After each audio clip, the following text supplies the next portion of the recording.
दिन बहुत अच्छा कर ले है ना। चलिए तो एक बार फिर से हम लोग बिहार बोर्ड इंटर परीक्षा 2027 के लिए वंशागति तथा विविधता के सिद्धांत समझे।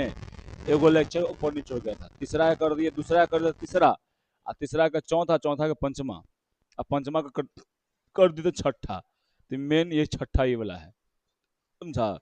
उस सब पर थंबनेल हमको चेंज करना पड़ेगा। चलिए तो यहाँ पर देखिए, इसमें हम लोग मेंडल के सब पढ़ लिए थे, फिर मेंडल के नियम जो था वो सब हम यहाँ पर पढ़ चुके थे, समझे। कि कौन सा प्रभावी होता है जीन, कौन सा अप्रभावी होता है ना। प्रभावी को हम लोग बोलते हैं डोमिनेंट इंग्लिश में, और अप्रभावी को बोलते क्या जी, रिसेसिव बोलते हैं, समझे। तो यहाँ से हम लोग पढ़ लिए थे और उसमें देख भी लिए थे कि कैसे कैसे कौन जो है प्रभावी हो रहा है, F1 पीढ़ी में क्या हो रहा है, F2 पीढ़ी में क्या हो रहा है, समझे।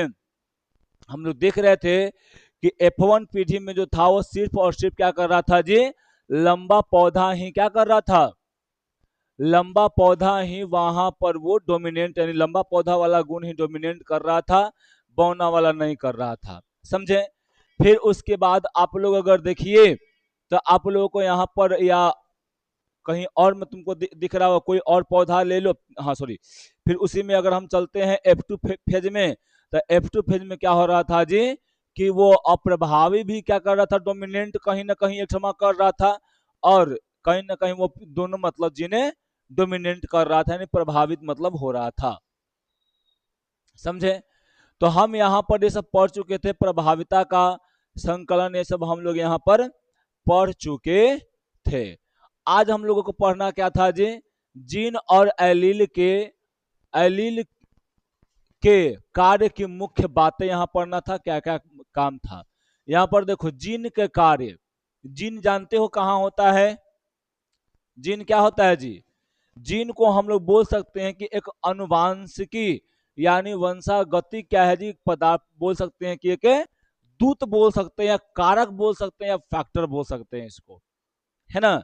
जिसके द्वारा एक एक एक पीढ़ी से दूसरे पीढ़ी में गुणों का प्रवाह करने वाला एक हम लोग दूत भी बोल सकते हैं इसे, समझे ना।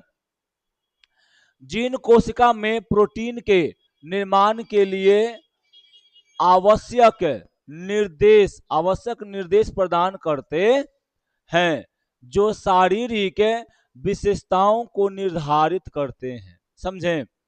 जीन का कार्य क्या है जी, तो जीन का कार्य होता है, यहाँ पर याद रखना कि जीन कोशिका में प्रोटीन का निर्माण के लिए भी होता है। जीन जो होता है कोशिका के में प्रोटीन के निर्माण के लिए भी होता है, समझे। फिर उसके बाद जो है वो शारीरिक विशेषताओं, शारीरिक शरीर का बनावट कैसा हो, आंख का रंग कैसा हो, बाल का रंग कैसा हो, बाल कैसा हो, घुंघरैला हो कि मतलब सीधा हो, नाक कैसा हो, मुंह कैसा हो, है ना, कान का डिजाइन कैसा हो, ये सब जो होता है इस पे ही आधारित होता है, समझे। फिर उसके बाद क्या है जी, द्विगुणित यानी डिप्लॉयड ऑर्गेनिजम्स, इनमें प्रत्येक जीन के दो एलील यानी प्रारूप होते हैं। यदि दोनों एलील एक जैसे हैं तो उसे हम लोग क्या बोलते हैं जी, समयुग्म होमोजाइगस, और यदि अलग अलग होते हैं तो उसको क्या बोलते हैं हम लोग, विषम युग्मक यानी हेट्रोजाइगस कहते हैं। ये आप बढ़िया से जानते हैं होमोजाइगस क्या होता है और हेट्रोजाइगस क्या होता है। बता छोटी, ये कैसा है, ये होमोजाइगस है कि हेट्रोजाइगस है, होमोजाइगस है ना।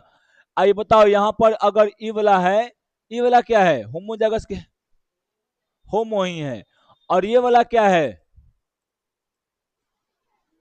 हेट्रोजाइगस। क्यों कि दोनों एलील अलग अलग है, आई में दोनों सेम सेम है तो सेम सेम, ठीक है, समझे। याद रखिएगा एलील में विभिन्नता कैसे होता है, देखो उत्परिवर्तन जानते होगे, म्यूटेशन। आज हम लोग का स्वरूप ऐसा है, इसमें सबसे बड़का हाथ अगर कोई का है तो किसका है जी, इसका उत्परिवर्तन यानी म्यूटेशन का है। आज हम लोग मात्र एक कोशिका से आज इतने बड़े आकार में और इतना बड़ा डेवलप दिमाग अगर पैदा कर लिए हम लोग तो सबका श्रेय किसको जाता है जी? इसको जाता है, समझिए, म्यूटेशन। और मेहनत भी आदमी किया है ना। इसी को बोलते हैं हम लोग प्राकृतिक दिन एकाएक भगवान जो छप्पर फाड़ कर देते हैं ना, वही होता है म्यूटेशन। आदमी चल रहा है, एकाएक सूर्य का किरण पड़ेगा उसके शरीर में, हो सकता है कि कुछ ऐसा उसमें रिएक्शन हो जाए कि क्या कर जाएगा जी, वो आदमी पूरा एकदम इंटेलिजेंट पैदा हो जाए, पूरा इंटेलिजेंट हो जाए। या हो सकता है कि जब एक आदमी में उसके शुक्राणु में कुछ म्यूटेशन हो जाए, या हो सकता है कि जैसे उसमें गया फीमेल में और वहां पे शुक्राणु गया और जैसे वहां मिल रहा था अंडाणु से, वहां पे कुछ मिलने के बाद कुछ म्यूटेशन हो जाए, तो वहां से भी कुछ बदलाव आ सकता है। ठीक, तो ये बदलाव, ये म्यूटेशन बहुत क्या है जी, बहुत ही महत्वपूर्ण है ना, जो हमारे जीवन को बदल के रख दिया है, समझा। तो याद रखना, उत्परिवर्तन के कारण एलील में परिवर्तन आ सकते हैं, जिससे उसमें निहित जानकारी बदल जाती है, समझा। जैसे में हम लोग पहले बंदर वाला रूप में थे, पढ़ेंगे 7वां या 8वां चैप्टर है उसमें, इसमें पढ़ेंगे जो मनुष्य था वो पहले बंदर गोरिल्ला के लगभग जाति प्रजाति में उसी था, लेकिन वहां से जैसे चलने लगा बदलाव आया, इतना बदलाव आया कि हम लोग आज से 40,000 साल पहले एक मॉडर्न मानव का निर्माण हो गया है ना, समझे। तो समझो कितना मतलब विकास हुआ, किसके कारण? इसी कारण हुआ, समझे। विषम युग्मना यानी हेट्रोगैमेट, जब एलील क्या होता है, जब एलील के जोड़े भिन्न होते हैं, जैसे मान लो कि यहाँ बी और बी है, तो उसमें एलील यानी एक एलील प्रभावी यानी डोमिनेंट हो सकता है, और दूसरा क्या हो सकता है जी, अप्रभावी। मतलब क्या हो सकता है यहाँ पर जी, डोमिनेंट नहीं हो सकता है, अप्रभावी हो सकता है। जैसे में देखो, हम लोग मानते हैं टी, अब एकरा में तुम देखो तो एकरा में दोनों क्या है जी, दोनों एलील अलग अलग है ना। तो एकरा में युग्मक बनेगा तो ये टी अलग बन जाएगा, एकरा में टी बन जाएगा अलग। इसी को ना हम लोग बोलते थे पृथक्करण, मेंडल का दूसरा नियम, segregation, segregation law of segregation. बताओ, कोई दिक्कत नहीं ना। अब देखो उदाहरण में आप यहां पर देखेंगे, मटर के बीजों में मंड संश्लेषण नियंत्रण करने वाले जीनों के दो एलील बी और बी। कैपिटल बी क्या हो जाएगा यहाँ पर जी, समयुग्मनजी हो जाएगा, होमोजाइगोट हो जाएगा, है ना। कुशल मंड संश्लेषण यानी गोल बीज के लिए यहाँ बोला गया है। ये वाला क्या बोला जाता है, कम कुशल, है ना, मंड संश्लेषण के लिए यानी झुरीदार बीज के लिए बोला गया है। यहाँ बी क्या है जी, विषम युग्मनज यानी हेट्रोगैमेट होता है। यदि प्रभावी है तो बीज गोले, अगर यहाँ पर प्रभावी यानी हई वाला प्रभाव डालेगा तब बीज गोला होगा। लेकिन अगर बीज का फिनोटाइप जैसे में देखा जाए तो मंझोला होगा। कैसा होगा जी, ना ज्यादा बड़ा ना ज्यादा अथी होगा, और ना ज्यादा गोला भी होगा, कुछ हल्का झुरीदार रहेगा, हल्का गोला रहेगा, है ना। आए तो यह अपूर्ण अप्रभावी को दर्शाता है। ठीक, अनुवांशिकी में रूपांतरित एलील यानी मॉडिफाइड एलील के कार्य से संबंधित है, जो आमतौर पर अप्रभावी होते हैं और सामान्य प्रभावी एलील की उपस्थिति में फिनोटाइप को प्रभावित करते हैं। यानी जो जैसे होता है ना F1 F2 पीढ़ी में, वो फिनोटाइप क्या करता है जी, यहाँ प्रभावित करने का काम भी करता है ना। यदि रूपांतरित एलील सामान्य एंजाइम बनाता है तो वह है प्रभावी रहता है। अगर जो यहाँ पर हम कहेंगे पानी का पड़ रहा है, देखो, अगर यहां बोल सकते हैं कि जो एलील होगा वो क्या करता है जी, यहां पर अगर वो एंजाइम बनाता है तब वो क्या रह सकता है जी, प्रभाविता को वो दर्शा सकता है, ऐसे नहीं। अब देखो यहां पर तीन गो अलग अलग यहां पर थी है, यहां पर एक सामान्य एंजाइम है, कार्य अक्षम एंजाइम है और एंजाइम की अनुपस्थिति। सामान्य एंजाइम के रूप में क्या होता है छोटे यहाँ पे, यदि रूपांतरित एलील अभी भी सामान्य एंजाइम बनाता है तो सामान्य एलील अलील के सामान्य कार्य करेगा। अगर एकरा में कोई सामान्य एलील एंजाइम है और अगर वो सामान्य ही एंजाइम को बनाते रह रहा है तो सामान्य रूप से काम करेगा। यदि उत्परिवर्तन से एंजाइम बनता है, अगर कोई एंजाइम उत्परिवर्तन से बनता है, उत्परिवर्तन मतलब क्या, म्यूटेशन के कारण वहां पे बनता है, तब क्या होता है कि लेकिन वह काम नहीं करता तो लक्षण प्रभावित होगा, यह सामान्य अप्रभावी होता है। देखो अगर वो काम, अगर क्या बोल रहे हैं आप जी, अगर म्यूटेशन के कारण होता है लेकिन वह काम नहीं करता है तो जो गुण पहले से रहेगा वो प्रभावी रहेगा, और जो म्यूटेशन होके आया वो क्या हो जाएगा जी, अप्रभावी ही रहेगा। ठीक है, यदि जीन में ऐसा परिवर्तन न हो कि एंजाइम बने ही या बोल सकते हैं कि एंजाइम बने ही नहीं तो फिनोटाइप प्रभावित तो होगा और यह जो है अप्रभावी लक्षण के रूप में कार्य करता है। ठीक, फिर उसके बाद क्या है जी, रूपांतरित एलील यदि कार्य और यदि यह कार्य क्षम एंजाइम बनाता है तो यह सामान्य यानी वाइड विल्ड टाइप जैसा ही रहेगा। रूपांतरित एलील में क्या होता है कि अगर यहां पर एंजाइम बनता है तब ये क्या रहेगा जी, जो सामान्य है ना, सामान्य स्थिति पहलका जैसन वैसा ही रहता है। अप्रभावी एलील यदि उत्परिवर्तन में एंजाइम नहीं बनता है तो अकार्य सक्षम यानी नॉन फंक्शनल बनता है और तो यह लक्षण नहीं दिखाई देता। अगर यहाँ पे अप्रभावित रहता है तो लक्षण एकरा में सीधा नहीं दिखाई देगा। ठीक, अब उसके बाद है फिनोटाइप निर्भरता। फिनोटाइप हमेशा सामान्य और रूपांतरित एलील द्वारा किए गए कार्य पर निर्भर रहता है। याद रखना फिनोटाइप किस पर निर्भर रहता है जी, कि जो सामान्य या अरूपांतरित एलील होता है वो कैसा काम कर रहा है, वो प्रभावित हो रहा है कि नहीं हो रहा है, कैसा कैसे प्रभावित हो रहा है, उस पर यह काम करता है। प्रभावी एलील सामान्य कारी एलील आमतौर पर प्रभावी होते हैं और अभी तक आप जितना पढ़े होंगे उसमें आप यही देखे होंगे कि जितना भी एलील आप लोगों को मिल रहा होगा वो सब के सब क्या मिल रहा होगा जी, प्रभावी वाला ही मिल रहा होगा। समझे, जितना भी मिल रहा होगा वो सब के सब प्रभावी वाला मिल रहा होगा। ठीक, कोई दिक्कत नहीं इसमें। अब देखिए तो यहां पर क्या था, उतना जितना पढ़े वो सब मेंडल के नियम में चल रहा था।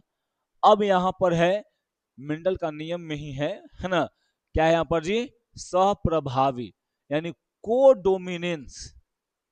सह मतलब सब, मान लो तुम और हम यहाँ पे हैं, चाहे कोई एगो दूगो है यहाँ पे, एगो ये है एगो ये है, तो दोनों को ही प्रभावी करेगा। समझा, दोनों का प्रभाव रहेगा, कोई एगो का प्रभाव यहाँ पर नहीं रहेगा। समझे, नाम है सहप्रभावी। सहप्रभावी से क्या समझे छोटी, दोनों को प्रभावित करेगा, दोनों प्रभावी ही रहेगा। अब ये नहीं कि हम खा ले लिए छेना आ तू खाएगा खाली छेना का पानी खाली पी लेला, है ना, ऐसा नहीं होगा। दोनों कोई खाएगा तो छेना ही खाएगा।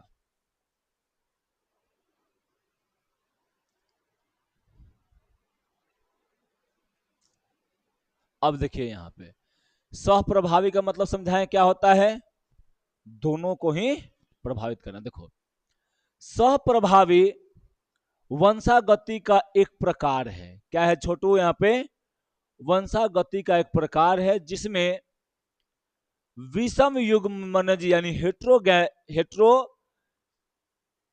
यानी हेट्रोजाइगस स्थिति में किसी जीन के दोनों एलील समान रूप से और स्वतंत्र रूप से अपना प्रभाव दिखाते हैं।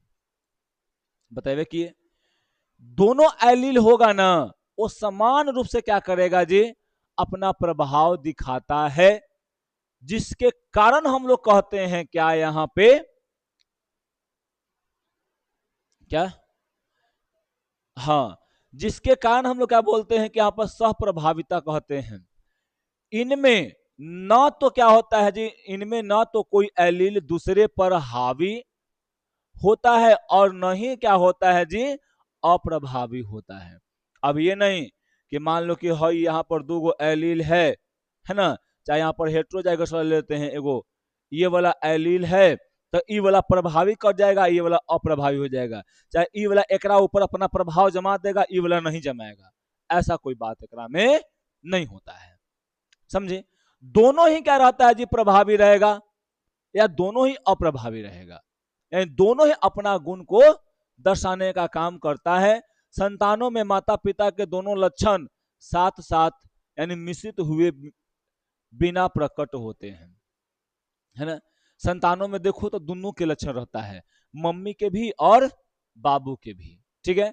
अब यहां पर देखो, सहप्रभाविता अनुवांशिक की वह स्थिति है जिसमें किसी जीन के दोनों एलील समान रूप से प्रभावित होते हैं और इनमें कोई भी एलील दूसरे को दबाता नहीं है, बल्कि दोनों के लक्षण यानी दोनों के लक्षण जीवन F1 पीढ़ी में स्पष्ट रूप से दिखाई देता है।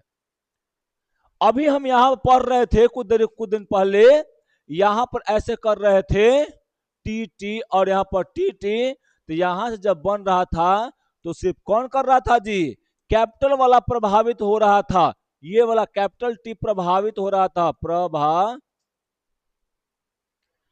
कैपिटल टी प्रभावित हो रहा था, है ना, और स्मॉल टी क्या हो रहा था जी, अप्रभावित हो रहा था, अप्रभावित हो रहा था। समझे, लेकिन यहां पर क्या है कि यहां पर दोनों के दोनों क्या करता है, प्रभावित होता है F1 पीढ़ी में। समझे ना, जैसे में आप देखे मानव रक्त समूह, बताओ मानव रक्त समूह कै गो होता है, 3 गो होता है, ए बी ओ, ठीक, और इसी से बनता है ऐसे करके 4 गो होता है ब्लड समूह, कौन कौन जी, ए समूह, क्या बताएंगे, बी समूह, एक होता है ए बी समूह,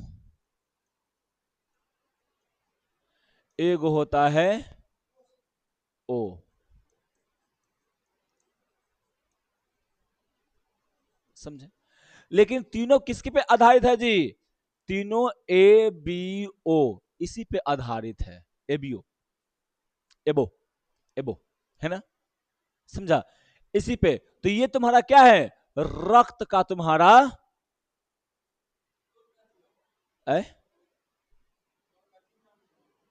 इनमें कौन ब्लड ग्रुप हमारा है, हमारा ना पता है कौन ब्लड ग्रुप है, लेकिन देखो नेचर बता देता है कि कौन कैसा मतलब उसका खून होगा, जो ज्यादा सबसे कंजूस होगा ओकर समझ लेना कि लगभग लगभग यह वाला आएगा, आज जे ढेर खियाता पियाता होगा ओकर समझो कि ये वाला आएगा। समझा, मतलब समझ ही रहे हो, हम ढेर खियाते पियाते हैं तो यही वाला, ठीक है ना, समझ में आया। तो ब्लड कितने ग्रुप का होते हैं जी, 4 को सामान्यतः, अगर ए बी निगेटिव या ए बी पॉजिटिव में जाएगी ना तो वहां पे हो जाता है सब मिला के 8 को। समझी, तो वहां पर देखेंगे आगे, अभी जानो कि यहाँ पे 4 को होता है, होता है, हाँ, वो किस पे निर्भर करता है भी बताएंगे कि वो निगेटिव क्यों हो गया, वो पॉजिटिव क्यों हो गया, ए बी निगेटिव क्यों हो गया, ये क्यों निगेटिव हो गया, समझा, ये पॉजिटिव क्यों है, इस भी बात भी करेंगे यहाँ पे हम लोग। तो मानव रक्त समूह ए बी ब्लड ग्रुप है ना, देखो यहाँ पर यदि एक जनक का ब्लड ग्रुप ए यानी एलील क्या होगा यहाँ पर जी, देखो ऐसे करते हैं आई ए है, और दूसरे का बी यानी क्या बोलेंगे जी, आई बी है, तो संतान का ब्लड ग्रुप क्या हो जाएगा जी, ए बी हो जाएगा। समझा, यहां दोनों सहप्रभावी हैं। कहने का मतलब हम क्या बताएं जी, कि अगर एगो मम्मी के, मान लो है मम्मी हथिन, मम्मी आई हती पापा, ठीक। मम्मी के ब्लड ग्रुप क्या है जी? बी है। अब बाबू के ब्लड ग्रुप कुछ है जी, ए है। समझे? तो मम्मी के जो बनेगा यहां पर, जो युग्मक बनेगा, चाहे क्या में बनेगा, ब्लड ग्रुप के एलील बनेगा, तो यहां पर क्या बन जाएगा जी? B A B, I B. यहां पर क्या हो जाएगा जी? आई ए बन जाएगा। जब ये वाला ब्लड ग्रुप और ये ब्लड ग्रुप दोनों आएगा यहां पर ना, तो क्या बना देगा? ब्लड ग्रुप ए बी बना देगा। जबकि मम्मी कौन ब्लड ग्रुप के हैं जी? बी के। पापा कौन है? पापा कौन है? A B, A blood group है। अरे ब्लड ग्रुप पूछ रहे हैं। हाँ, तो पापा के ब्लड ग्रुप कितना है? ए। और मम्मी के बी, तो बेटवा कोची हो जाएगा? A B. क्या नहीं? जब दोनों, अगर ये दोनों के अगर अलग अलग रहता रहेगा, तब ये बचवा का यही होगा। अगर मान लो कि मम्मी के भी बी है और पापा के भी बी है, तो यहां पे नहीं, तो यहां पे ब्लड ग्रुप हो जाएगा सिर्फ बी। ठीक। अगर मम्मी के कितना है जी? ए, और पापा के भी ए है, तो ब्लड ग्रुप क्या हो जाएगा जी? यहां पे क्या हो जाएगा?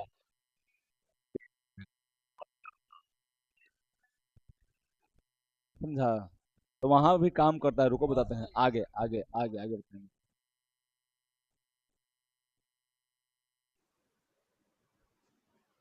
तोहरे बहिनी कैले रहल हो, तोहरे बहिनी।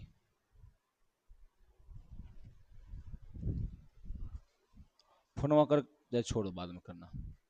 समझ में आया छोटी? कैसे ब्लड ग्रुप होता है?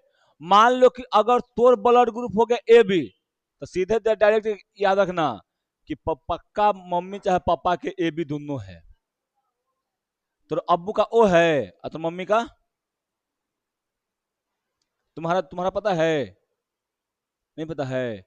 अगर तुम्हारा पता रहता ना, तो हम मम्मी को बता सकते थे कि तुम्हारा मम्मी का क्या है, होगा ब्लड ग्रुप।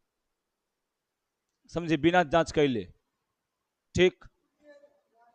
अरे यहां से फॉर्मूला से भाई ना, वही होगा। समझा? अब यहां पर याद रखना, सुना था पहले। अगर यहां पे मम्मी के मान लो कि ब्लड ग्रुप हो जाएगा ओ, और पप्पा के ब्लड ग्रुप हो जाएगा ए। समझा?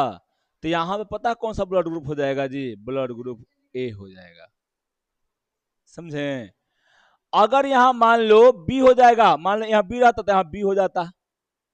समझा? अगर मान लो कि मम्मी के ओ और पापा के भी ओ, तो बचवा किसका हो जाएगा जी? कैसा हो जाएगा? वो भी ओ होगा। समझे? तो ऐसे करके आगे हम लोग पढ़ेंगे। चलिए यहां पर देखते हैं। पॉजिटिव निगेटिव बनता है, आराम से बैठो, हम बताएंगे। एक एक दिन वो क्लासे चलेगा पॉजिटिव निगेटिव पर, काहे बना, क्यों बना, हल्का सा बताएंगे। यहाँ तनिक नहीं बताएंगे, वहां न जाने में मजे नहीं आएगा। समझा? तो अपने दिमाग में रखो क्यों, हम फिर उसको बताएंगे एकदम अच्छा से। समझा? ठीक। तो यहाँ पे याद रखना छोटू, कैसे ब्लड ग्रुप बनता है। अब यहाँ पे याद रखो, देखो, मवेशियों का रंग, मवेशी को दिखता है, कोई हो जाता है भूरा, कोई काला, कोई चितकाबर, होता है ना? क्यों होता है? सब एलील का ही काम होता है। यहाँ पे सह प्रभावी का ही काम है। मान लो कोई सांड है, उसका क्या हो गया जी? वो लाल है। जैसे मैं यहां पर देखो, हाँ, यहां मान लो कि इस सांड है ना? यहाँ पर सांड इसको बोलते हैं। अरे अरे अरे अरे, गाय है, गाय गाय गाय गाय, गाय है ना? आई है सांड। अब देखो, ये है उजला, साठ हो गया, साठ ढ न, ट ठ ड ढ। ठीक। ये है उजला, है ना जी? आई है लाल। समझा? एकरा से जो बचवा होगा यहाँ पे, ये क्या हो जाएगा जी? चितकाबर हो जाएगा। समझा? यहां पर जितना बचवा होगा सबको सब कितना क्या होगा बचवा जी? चितकाबर। अरे 60 रहेगा, बैल कौन रहता है? बैल कौन होता है जिसमें, यहां पर इसको बोल सकते हैं ना, क्या उसको बोलते हैं, वृषण, जिसमें वृषण यानी टेस्टिस जिसमें होता है वो होता है 60, जिसमें वृषण नहीं रहता है वो होता है बैल। समझा? तो यहाँ पे 60। अच्छा बताओ, जहां पे क्रॉस करवाएंगे तो बैल बैल गाय में होगा कि 60 और बैल में होगा?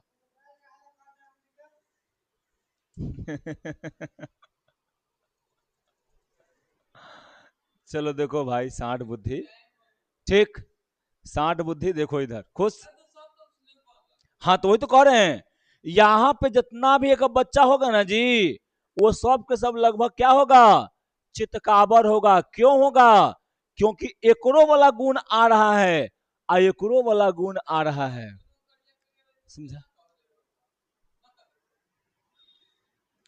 तो उस सीमेंट पे डिपेंड करता है मेरे भाई। हाँ तो देखो, मेन कैरेक्टर यही है ना, मेन कैरेक्टर ऐसा ही है। दोनों एकरो वाला जीन प्रभाव हो रहा है, आ एकरो वाला प्रभावित कर रहा है। समझा? ओकरा में देखना कहीं ना कहीं हल्का सा डिफरेंस रहेगा, जोन गाय गैया जैसा रहेगा उसमें डिफरेंस आ जाएगा, यानी चितकावर हो जाएगा। समझे? चलो अभी यहाँ पे देखो, तो समझे ना, देखो यहाँ पे मवेशियों का रंग यदि एक शुद्ध लाल है ना, एकदम शुद्ध लाल रंग का सांड और सफेद रंग का अगर गाय को अगर क्रॉस कराते हैं, चाहे यहां मान लो एकदम शुद्ध रंग के, क्या यहाँ पर जी लाल रंग के क्या यहाँ पे गाय मान लो, और सफेद रंग के मान लो सांड, है ना, अगर हम लोग क्रॉस कराएं तो उनकी संतति जो होगा, संतान जो होगा, वो क्या हो जाएगा जी? चितकबरी हो जाएगा, है ना, चितकबरी होगी, जिसमें लाल और सफेद दोनों के बाद बाल स्पष्ट रूप से यहां पर अलग अलग दिखाई देने लगते हैं। समझे? बोलिए। तो अब यहां पे आप देख लिए कि कैसे मतलब क्रॉस कराएंगे तो सब में अब डोमिनेट करेगा, एकरो जीन डोमिनेट करेगा, आ एकरो वाला डोमिनेट करेगा। तो एक वाला डोमिनेट करे आ एक दोनों करेगा, तो दोनों का ना गुण यहां पर मिल जाएगा जी। आज जब दोनों का गुण वहां मिलेगा तो दोनों अलग अलग न करेगा, है ना? ठीक, जैसे में अब यहां देखो, एगो फूल एकदम ले लिए एकदम लाल टहकवा लाल, आ एगो फूल ले लिए एकदम व्हाइट टहकवा व्हाइट, है ना? अब क्या करेंगे, दोनों को क्रॉस कराएंगे आपस में, तो अगला जो मिलेगा ना बाबू, ये मिलेगा रेड व्हाइट। क्या? ये तो पॉलन ग्रेन है, पॉलन ग्रेन थोड़ी रहती है। समझा? तो ये क्या रह जाएगा, एक पत्ती में जो जो वेरिएशन देखने को मिलता है वो पत्तियों में देखने को मिलता है। और इसके पत्तियों कैसा मिलेगा जी? कोई कोई लाल रहेगा तो कोई कोई उजला रहेगा, कोई कोई लाल रहेगा, ऐसा दिखेगा। तो ऐसे करके यहाँ पर किस पर डिपेंड कर रहा है?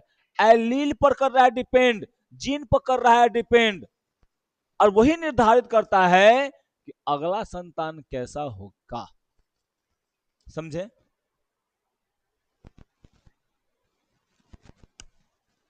टमटले रे बउआ। देखो यहाँ पे, जैसे में तुम एगो आंख देख रहे हो, मान लो एगो बाप है, बापवा है, वो कह जी यहाँ पे एकदम नीला, जैसे सामान्य आंख होता ना है, वैसा सामान्य नीला आंख वाला है। ठीक, चाहे जिसे जिसे हम लोग का आंख होता है वैसा है। ई वाला एगो भूअर भूअर वाला है, कौस जिसको बोलते हैं कौस, है ना? तो अगला जो संतान होगा ना छोटू, ये लगभग लगभग कौस हो जाएगा। क्या हो जाएगा? लगभग लगभग कौस। समझा? जकर आंख नीला है उसी ला है, बेताल कहीं के। का पीला कैसे हो गया जी? हाँ हाँ, ना वो काम, F1 जनरेशन में कुछ नहीं होगा, फिर अगला में डोमिनेट कर सकता है आगे जाके, है ना। अब देखो एक्सप्लेन, इसका एक अच्छा उदाहरण है मानव रक्त यानी रुधिर वर्णों का यहाँ पर वर्णन करने पर विभिन्न लाल रुधिर कोशिकाएं हैं, है ना। एबीओ वर्णों का नियंत्रण जीन आई करती है ना। लाल रुधिर कोशिकाओं की प्लाज्मा झिल्ली के सतह सतह से बाहर निकलते हुए शर्करा बहुलक होते हैं।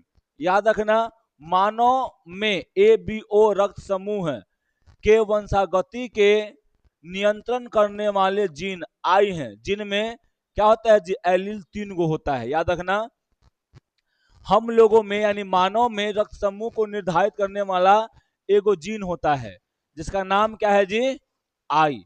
क्या नाम है, आई।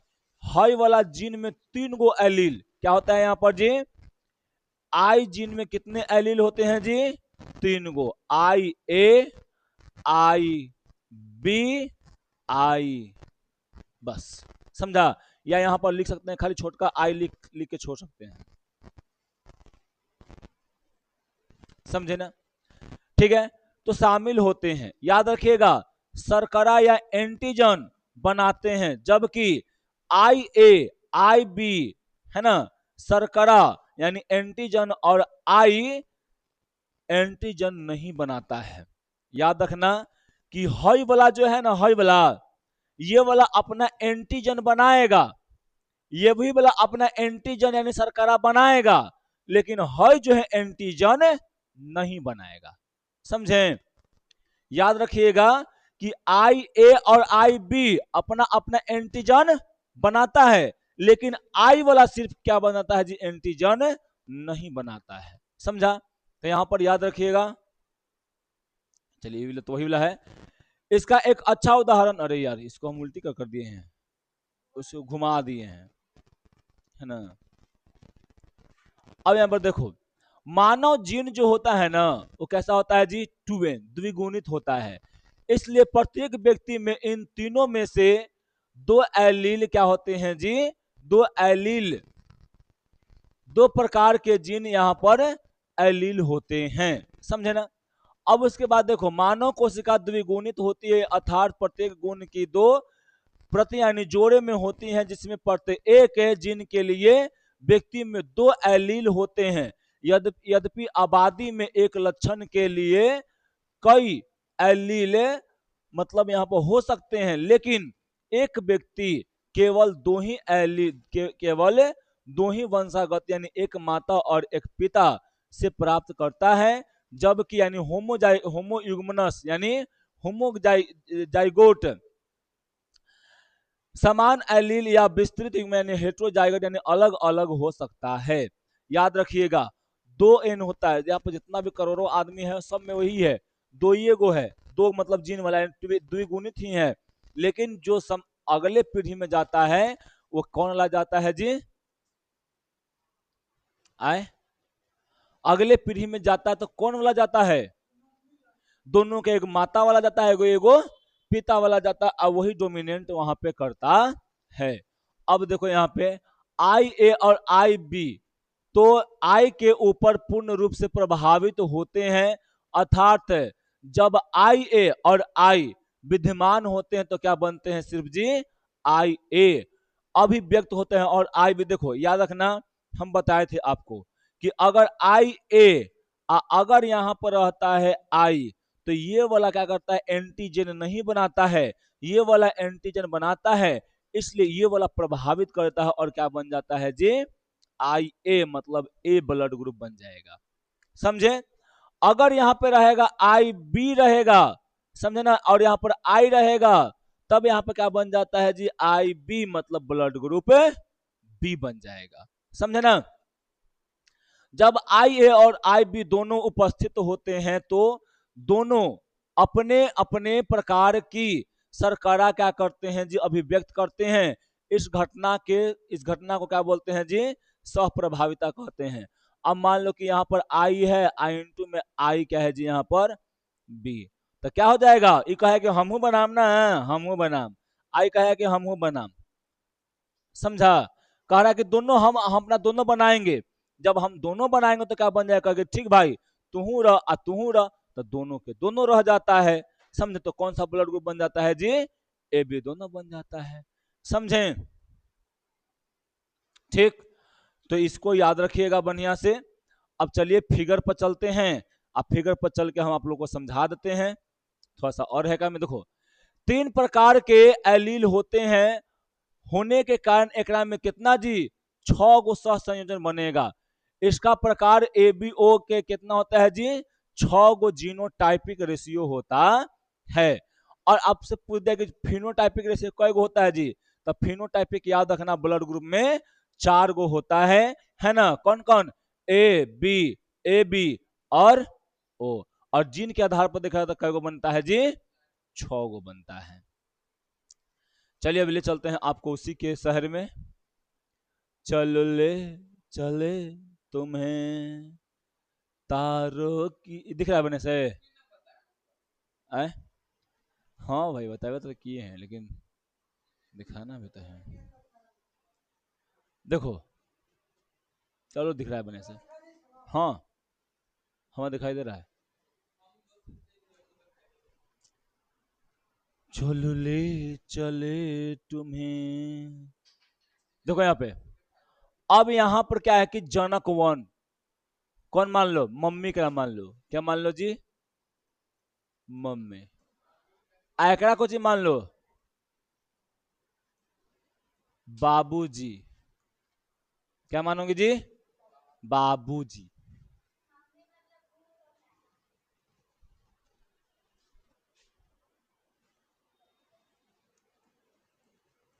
माता जी। ठीक, मम्मी मतलब वही ना बोले मम्मी होला। ठीक, देखो तोहर मम्मी के मान लो कोई मम्मी है। ठीक, ओका मम्मी के ब्लड ग्रुप क्या है जी? ए। ओका बाबू का भी कितना है जी? Blood group A. तो यहां पर देखो संतति जो जनेगा उसका जीनोटाइप क्या हो जाएगा जी? ए, यानी ब्लड ग्रुप ए। समझे? ठीक, मान लो कि मम्मी के कितना ब्लड ग्रुप ए, और बाबू के ब्लड ग्रुप बी। तब बेटवा में क्या बनेगा जीनोटाइपिक रेशियो जी? I A B. I B था, आई ए, है ना? तो यहां ब्लड ग्रुप क्या बन जाएगा जी? ए और बी। क्यों बनेगा? देखो एकरा में एंटीजन जो बन रहा था ए बन रहा था, और एकरा में एंटीजन क्या बन रहा था जी? ए। तो दोनों ए बनेगा तो यहां पर एंटीजन ए ही रह जाएगा, आराम से ए ब्लड ग्रुप बन गया। एकरा में क्या था जी? एंटीजन ए, एकरा में एंटीजन बी बन रहा था, तो एकरा में क्या बन गया? Antigen A B. अब ए बी बन गया तो ए बी ब्लड ग्रुप हो गया। ठीक, एकरा में देखो एंटीजन क्या बन रहा था? ए। एकरा में कोई एंटीजन नहीं बन रहा था, कोई नहीं बन रहा था। तो एकरा में क्या बन गया जी?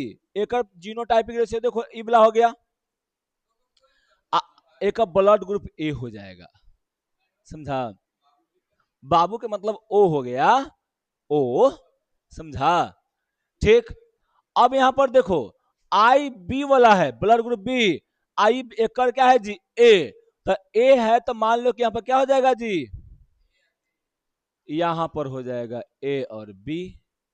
समझे? ए भी ब्लड ग्रुप हो जाएगा। समझे ना? अब मान लो कि फिर मम्मी क्या है? मम्मी के है फिर से बी ए है। ठीक, आप बाबुओं के हो गया बी। तो यहां पर बेटवा क्या हो जाएगा जी? बेटवा भी बी ब्लड ग्रुप का हो जाएगा। समझे? अब यहां पर देखो बाबू क्या है, सॉरी मम्मी के है बी, अब बाबू के है कुछ नहीं, यानी मतलब ओ, ओ ब्लड ग्रुप है। तो यहां पर क्या बन जाएगा जी? फिनोटाइपिक ये बन जाएगा, आई बन जाएगा बी ब्लड ग्रुप वाला। अब मम्मी के है आई वाला एलील है, यानी मतलब ब्लड ग्रुप ओ, इसका भी ब्लड ग्रुप क्या हो जाएगा जी? ओ। तो यहाँ क्या बन जाएगा जी? आई बन जाएगा, आई क्या बन गया जी? ओ। तो देखो एक दो, यानी एगो फिनोटाइप रेशियो एक, दो गो फिनोटाइप रेशियो, आएगो यहाँ तीन गो, आएगो यहाँ, सब मिला के फिनोटाइप कै गो? 4 गो। और जीनोटाइप कै गो जी? आय 6 गो। 6 गो हो जाएगा तुम्हारा जीनोटाइप, जीनोटाइप, और ई वाला क्या तुम्हारा हो जाएगा जी फिनोटाइप।